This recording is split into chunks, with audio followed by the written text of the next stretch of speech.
Engine valve के बारे में। इसके बारे में इंजन वाल्व के बारे में कि इंजन मतलब इंजन वाल्व का परिचय, इंजन वाल्व होता है वो कैसे काम करता है, कहाँ कहाँ उसका काम या उपयोग होता है, ठीक है ना, और उसका कैसा बनावट होता है, कंस्ट्रक्शन कैसा होता है, उसमें कौन कौन से उसके सहायक पार्ट होते हैं, ठीक है ना, और मटेरियल कैसा होता है, कितने प्रकार के होते हैं, मैकेनिज्म क्या होता है, ठीक है ना, ये सब लोग आज पढ़ेंगे, वो भी पढ़ेंगे, ठीक है। तो शुरू करते हैं इंजन वाल्व के बारे में। ठीक, सबसे पहले इसका परिचय कि इंजन वाल्व या किसी प्रकार का वाल्व होता क्या है और वाल्व का कार्य क्या होता है। वाल्व का बेसिकली कोई भी वाल्व होगा उसका कार्य यह होता है किसी भी बहने वाली तरल पदार्थ या हवा, किसी भी बहने वाली तरल पदार्थ या हवा के मार्ग को बंद करना या खोलना, किसी भी तरल पदार्थ या बहने वाली पदार्थ को, जैसे कुछ भी हो गया तरल या गैस से संबंधित कुछ भी हो गया, उसके मार्ग को खोलने और बंद करने का कार्य करती है, ठीक ना। तो इंट्रोडक्शन क्या हो गया इसका, किसी भी तरल या गैस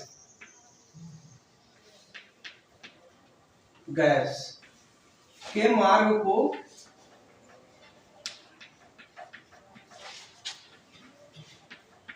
खोलने व बंद करने का कार्य है ना, व बंद करने का कार्य।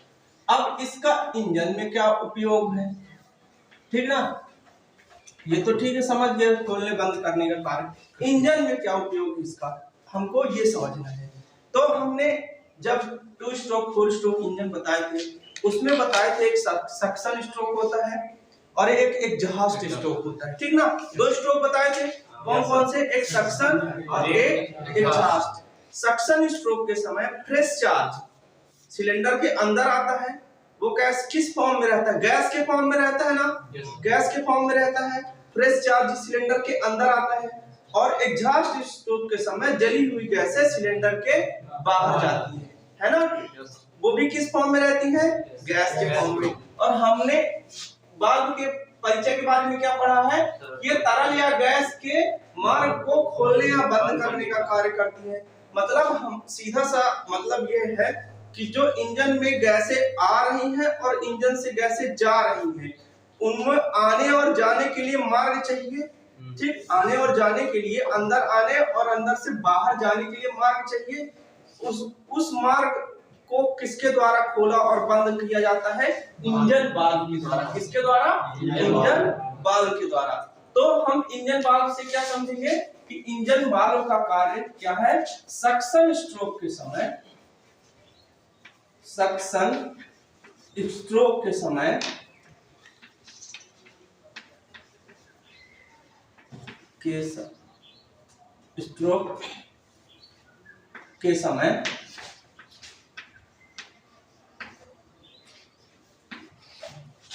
क्या फ्रेश चार्ज आएगा, है ना, फ्रेश चार्ज तथा एग्जॉस्ट स्ट्रोक के समय, एग्जॉस्ट के समय जली गैसें, ठीक ना, गैसों को बाहर निकालें, इसको अंदर लाने का कार्य और इसको बाहर निकालने का कार्य किनके द्वारा किया जाता है, वाल्व के द्वारा किया जाता है, ठीक ना, इंजन वाल्व के द्वारा किया जाता है। अब अगला हम क्या पढ़ेंगे, हम वाल्व तो पढ़ लिए, ठीक ना, अब हम पढ़ेंगे वाल्व होते कितने प्रकार के हैं, ठीक ना, वाल्व के प्रकार पढ़ना है, टाइप, ठीक ना।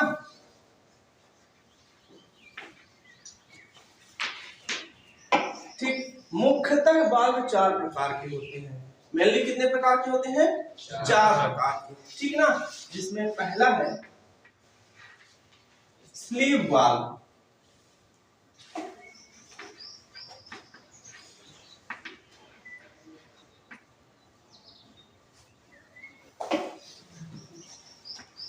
स्लाइडिंग स्लीव वाल्व, ठीक ना। अब ये जो स्लाइडिंग स्लीव वाल्व होता है ये कैसे कार्य करता है इसके बारे में हम बताते हैं। इस स्लाइडिंग स्लीव वाल्व का आविष्कार सन 1906 में हुआ था। कब हुआ था? सन 1906 में। कहाँ हुआ था? अमेरिका में हुआ था। अमेरिका ही एक ऐसा देश था जो वाहन के निर्माण में अग्रणी देश रहा है शुरुआत से ही। और इसका सबसे ज्यादा प्रयोग द्वितीय वर्ल्ड वार में किया गया था। कहाँ किया गया था? द्वितीय वर्ल्ड वार में अमेरिका की जितनी लग्जरी कारें रहती थी उनमें क्या किया जाता था? स्लाइडिंग स्लीव वाल्व का प्रयोग किया जाता था। इसमें क्या ये कैसे काम करता था? इसमें जो ये स्लीव होती है इसमें इसके नाम से सीधा स्पष्ट है स्लाइडिंग स्लीव वाल्व। मतलब वो जो स्लीव होती थी वो स्लीव क्या करती थी? अपनी जगह से ऊपर नीचे और राउंड में क्या करती थी? स्लाइड करती थी, ठीक ना। ऊपर नीचे भी और राउंड में। तो इस कारण इसकी जो डिजाइन होती थी वो कैसी होती थी? बहुत ही ज्यादा पेचीदा होती थी और इसको चलाने में बहुत ज्यादा खर्च होता था, ठीक ना। और इसको फिर आगे चल के नए नए जैसे आविष्कार होते गए तो इसको पपेट वाल्व के द्वारा क्या किया गया? रिप्लेस कर दिया, ठीक ना। किसके द्वारा? पपेट वाल्व के द्वारा, ठीक ना। अगला जो वाल्व का प्रकार है वो कौन सा है? रोटरी वाल्व, ठीक ना।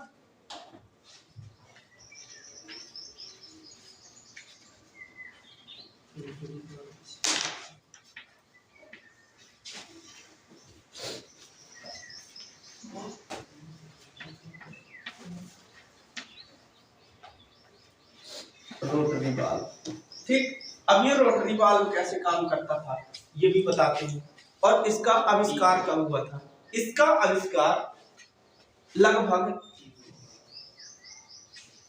ये स्लाइडिंग स्लीव वाल्व के आविष्कार होने के मतलब 50 सालों के बाद, लगभग 1950 के लगभग के बाद से हुआ। जब इसके प्रचालन में बहुत ज्यादा जटिलता आने लगी तब जाके इसका आविष्कार हुआ रोटरी वाल्व का। अब ये रोटरी वाल्व कैसे कार्य करता था?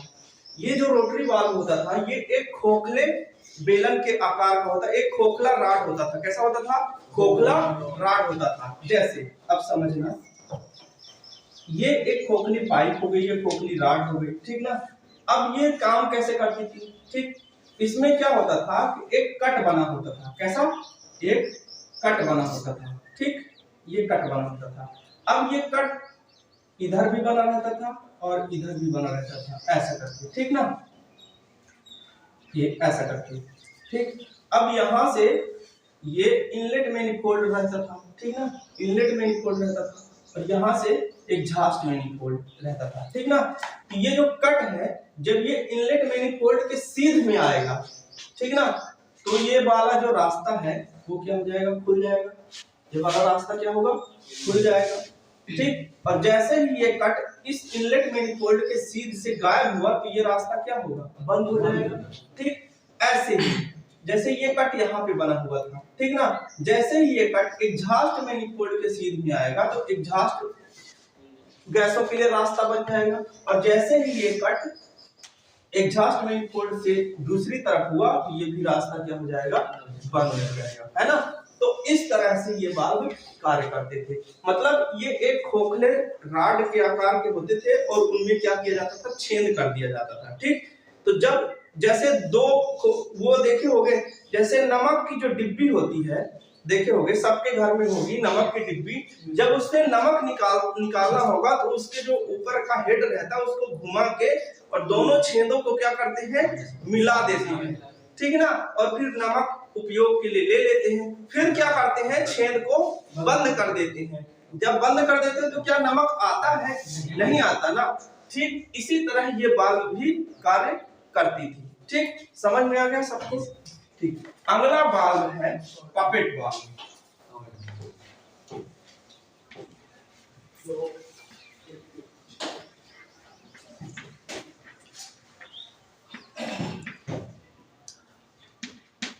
ठीक, ये जो वाल्व है ये सबसे ज्यादा प्रचालन में इस समय है, ठीक ना। जितने भी ऑटोमोबाइल वाहन है उन सब में अब यह बाल्ब उपयोग किया जाता है और इस बाल्ब की संरचना ये दिखाई गई है। ये चित्र में पपेट बाल्ब की ही संरचना दिखाई गई है। इसके कई भाग होते हैं, जैसे ऊपर का ये जो भाग है, ठीक ना, ये इसको बोलेंगे टिप।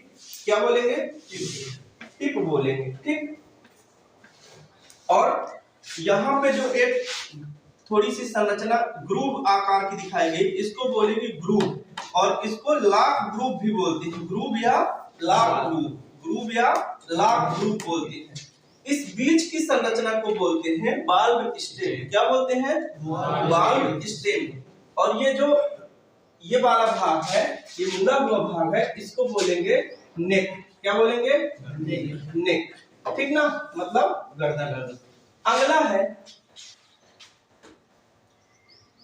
ये, सॉरी गलत हो गया है, ये है बाल्ब फेस। क्या है? बाल्ब फेस। ये बाल्ब फेस है। यही जो फेस है वो क्या रहता है?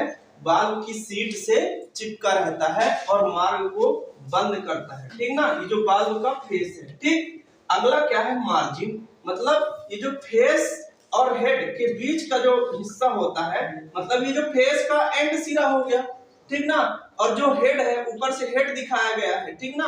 हेड के बीच का जो भाग है, जो मटेरियल है, उसको क्या बोलते हैं? मार्जिन बोलते हैं। और सबसे ऊपरी हिस्से को क्या बोलते हैं? हेड बोलते हैं, ठीक। और ये जो 45 डिग्री लिखा हुआ है, ये डिग्री किसका है? ये बाल्ब फेस का है। किसका है? फेस। बाल्ब फेस को 45 डिग्री में ग्राइंड किया जाता है ताकि वह अपनी सीट से चिपका रहे, ठीक। अच्छा, इन बाल्ब और इन बाल्ब में, रोटरी बाल्ब में और स्लाइडिंग स्लीव बाल्ब में एक तो असमानता है बस, ठीक ना। वो मतलब कहना चाहिए कि एक तो वो है हानि या लाभ, जो भी कहना चाहिए वो क्या है कि जब ये स्लाइडिंग स्लीव बाल्ब या रोटरी बाल्ब चलते थे तो अपने फेस को स्वतः ही क्या करते थे? साफ कर लेते थे, ठीक। क्योंकि ये चलते थे तो इनमें घिसाव होता था, क्योंकि रोटरी मोशन करते थे तो क्या होता था? किसी भी चलने वाली वस्तु जो होती है, दो आपस में रगड़ खाकर चलने वाली वस्तु आपस में घर्षण उत्पन्न करती है। घर्षण उत्पन्न करने से क्या होता है? इनके जो फेस होते हैं वो ऑटोमेटिक साफ हो जाते थे, ठीक। लेकिन ये जो पपेट बाल्ब है, ये क्या करती है? पपेट का मतलब क्या होता है कि एक ही स्थान में कूदना। क्या होता है? एक ही स्थान में कूदना। मतलब ये जो पपेट बाल्ब है, ये केवल ऐसे से अपनी जगह में कूदती है, ठीक ना, अपनी ही जगह में कूदती है। मतलब ऐसे, जैसे इसको दबा देंगे तो ऊपर की ओर जाएगी, मार्ग को खोलेगी और फिर स्प्रिंग के दबाव से अपने उसमें आ जाएगी, ठीक ना। अगली जो बाल्ब थी, जो चौथे प्रकार की बाल्ब थी, वो कौन सी बाल्ब है? रीड बाल्ब, ठीक ना, रीड बाल्ब। अब इस बाल्ब का प्रयोग कहाँ किया जाता था? इस बाल्ब का प्रयोग 2 स्ट्रोक इंजनों में किया जाता था। इस बाल्ब का प्रयोग कहाँ किया जाता था? 2 स्ट्रोक इंजनों में इनलेट तथा ट्रांसफर पोर्ट के बीच किया जाता था। कहाँ किया जाता था? 2 स्ट्रोक इंजन में इनलेट तथा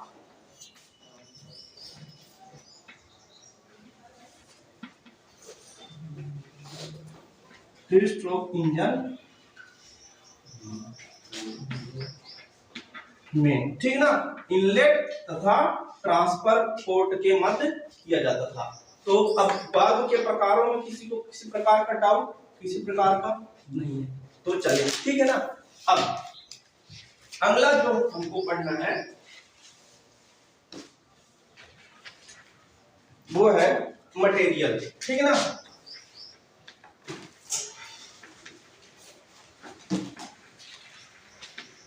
मतलब बाल्ब में कौन सा मटेरियल प्रयोग होता है।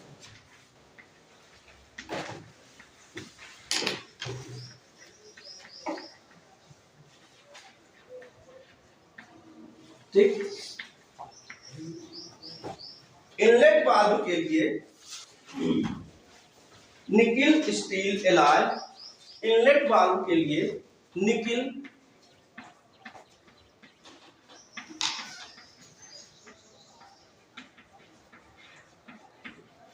स्टील एलॉय तथा एग्जॉस्ट वाल्व के लिए silicon chrome alloy steel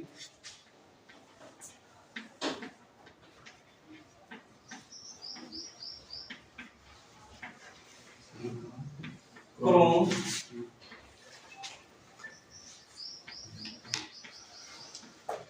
alloy steel इन मटेरियलों का प्रयोग किया जाता है। ठीक, आगे समझ में सबको? ठीक, यूज के बारे में बता चुके हैं कि इनका प्रयोग कहाँ किया जाता है और किस प्रकार किया जाता है। ठीक, मतलब इंजन में किया जाता है और किसी भी तरल पदार्थ के या गैस के मार्ग को खोलने या बंद करने का कार्य किया जाता है। कंस्ट्रक्शन मेनली हमको पढ़ना है पपेट वाल्व का, ठीक ना। लीड रोटरी और ये स्लीप स्लाइडिंग स्लीप जो वाल्व है इनका प्रचलन अब बंद हो चुका है। ठीक, क्योंकि ये जो वाल्व थे इनको चलाने में बहुत ज्यादा मैकेनिज्म का उपयोग किया जाता था। इससे क्या होता था, खर्चा बढ़ जाता था। अलग से इनको चलाने के लिए सहायक भागों को उपयोग किया जाता था। इनको चलाने के लिए ज्यादा मेहनत नहीं पड़ती है इंजन को, तो ये बहुत ज्यादा आसान है। इसमें बस एक ही वो है जो दोष है, वो ये है कि ये अपने फेस को स्वतः साफ नहीं कर पाते हैं, तो कुछ समय बाद इसको डीकार्बोनाइज या रिफ्रेशिंग किया जाता है। रिफ्रेशर मशीन के द्वारा इसको क्या किया जाता है, साफ किया जाता है। इसके फेस को रिफ्रेश किया जाता है। और कितने डिग्री में किया जाता है, 45 डिग्री में। ठीक, क्लियर है सबको? और इनका मैकेनिज्म क्या होता है, तो मैकेनिज्म दो प्रकार के होते हैं। एक होता है साइड वाल्व अरेंजमेंट मैकेनिज्म, दूसरा होता है ओवरहेड वाल्व अरेंजमेंट मैकेनिज्म। ठीक ना, इन दोनों मैकेनिज्म के बारे में विस्तार से अगली क्लास में पढ़ाएंगे। ठीक।